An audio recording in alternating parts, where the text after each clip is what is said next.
Rosie Revere, Engineer, by Andrea Beaty. This is the story of Rosie Revere, who dreamed of becoming a great engineer. In Lila Greer's classroom at Blue River Creek, young Rosie sat shyly, not daring to speak. But when no one saw her, she peeked in the trash for treasures to add to her engineer stash. And late at night, Rosie rolled up her sleeves and built in her hideaway under the eaves. Alone in her attic, the moon high above, dear Rosie made gadgets and gizmos she loved.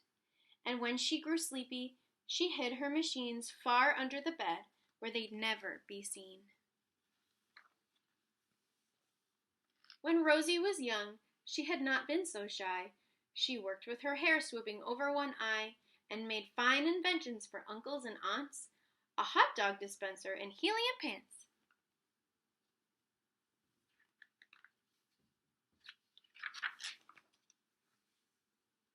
The uncle she loved most was Zookeeper Fred. She made him a hat to keep snakes off his head. From parts of a fan and some cheddar cheese spray, which everyone knows keeps the pythons away.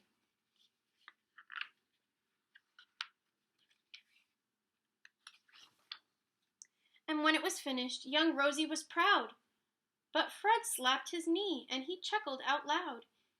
He laughed till he wheezed, and his eyes filled with tears, all to the horror of Rosie Revere, who stood there embarrassed, perplexed, and dismayed. She looked at the cheese hat and then looked away. "I love it," Fred hooted. "Oh, I truly do." But Rosie Revere knew that could not be true. She stuck the cheese hat on the back of her shelf, and after that day kept her dreams to herself.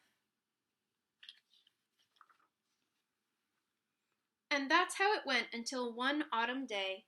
Her oldest relation showed up for a stay. Her great-great-aunt Rose was a true dynamo who'd worked building airplanes a long time ago. She told Rosie tales of things she had done and goals she had checked off her list one by one. She gave a sad smile as she looked to the sky.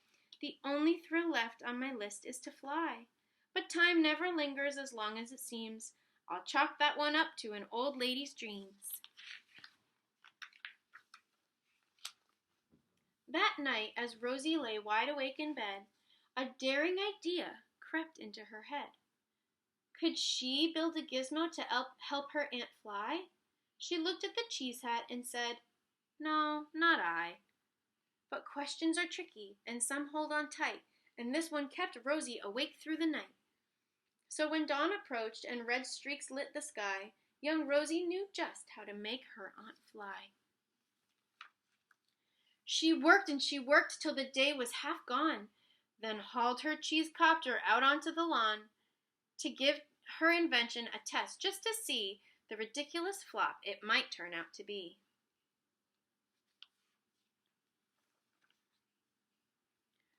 Strapped into the cockpit, she flipped on the switch. The Helio cheese copter sputtered and twitched. It floated a moment and whirled round and round, then froze for a heartbeat and crashed to the ground. Then Rosie heard laughter and turned around to see the old woman laughing and slapping her knee. She laughed till she wheezed and her eyes filled with tears, all to the horror of Rosie Revere, who thought, "Oh no, never, not ever again will I try to build something to sputter or spin, or build with a lever, a switch, or a gear, and never will I be a great engineer." She turned around to leave, but then Great-Great-Aunt Rose grabbed a hold of young Rosie and pulled her in close, and hugged her and kissed her and started to cry. "You did it! Hooray! It's the perfect first try! This great flop is over. It's time for the next." Young Rosie was baffled, embarrassed, perplexed. "I failed," said dear Rosie. "It's just made of trash. Didn't you see it? The cheese copter crashed." "Yes," said her great aunt, "it crashed, that is true. But first it did just what it needed to do. Before it crashed, Rosie, before that, it flew." "Your brilliant first flop was a raging success. Come on, let's get busy and on to the next." She handed a notebook to Rosie Revere, who smiled at her aunt as it all became clear. Life might have its failures, but this was not it.